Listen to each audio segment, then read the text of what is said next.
Ayan. May particular po bang pag-aalaga sa halaman ng laurel? Hindi natin yan tatanong kay Secretary Laurel, ha? Tanong natin kay Kuya Ramil. Wala naman pong something special na pag-aalaga sa laurel. Okay. Ang ano lang po, ang na-obserba ko, ang gusto po ng laurel is full sun. Full sun. Okay. Full sun bago dilig. Yung watering, siya, matibay siya.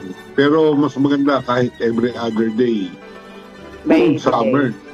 Kung summer. Pero pag ganitong panahon, okay lang naman na wala. Ang naobserbahan ko na pwede niyong gawin, merong kasing sanga minsan ang laurel na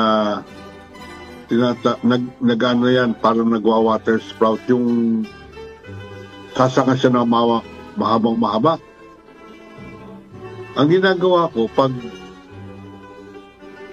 makikita ko yan, kasi kakaiba yung tubo niya eh. Malaki kagad, malaki yung sanga niya.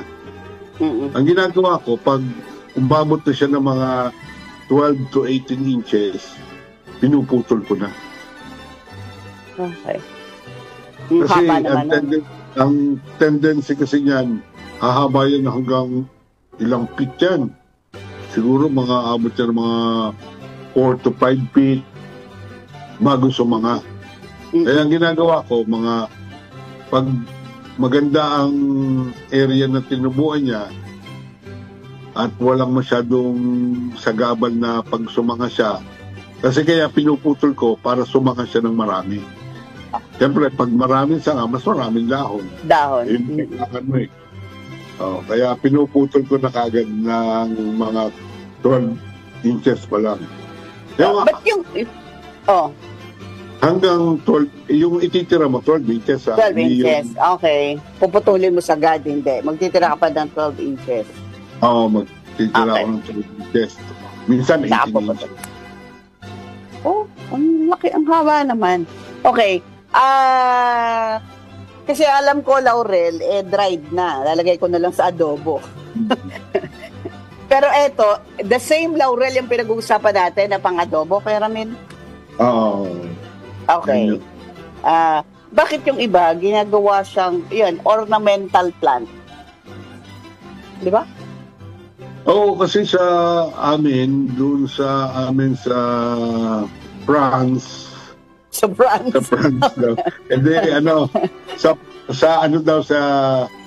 France daw, ginagawa lang yung pens. Okay.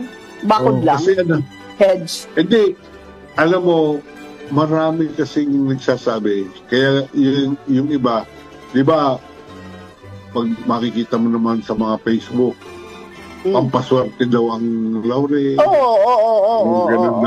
Kaya nung New Year, di ba? Dami naghahanap ng laurel. Okay. Ganyan. Siguro kung ikaw ay may halaman na laurel, baka... Pero maganda ba siya? Maghahanap nga ako ng picture. So, maganda siya as ornamental. Hindi rin naman hindi rin siya ganun ordinary lang. Kaya nga lang, ang maganda niya, parang meron ka ng ornamental, meron kang pang culinary. Kumbaga, okay. Kukuha ka na lang. Bibili. Oo. Pero same taste siya dun sa dried? Mas matapang. Yung taste, wala namang yan eh. Sa aroma lang usually, pampabango lang. Okay. Mas mabango siya kung i-compare mo sa dried. Sa dried. Kaya ang ginagawa ko niyan, kung magluluto ka ng adobo, pag malapit lang, yung maluluto na, yung adobo mo, saka mo ilagay yung dahon. Hindi ka tulad ng dried. Umpisa pa lang, lalagay mo na. Lalagay mo na. Bago pagka-luto na siya, tanggalin mo yung dahon. Kasi pag hindi mo tinanggal, palakas ng palakas yung amoy niya. Oh. Parang yung iba Hindi ayaw naman ng ayaw na lang ganun. Oo, ayaw na. Okay.